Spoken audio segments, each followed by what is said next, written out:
अजून मला खायचा आता माझा मसाला आहे अजून मला 27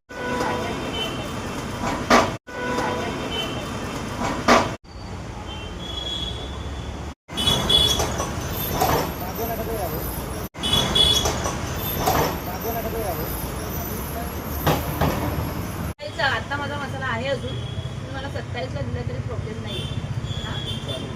आता माझा मसाला आहे अजून मला 27 ला दिला तरी प्रॉब्लेम नाही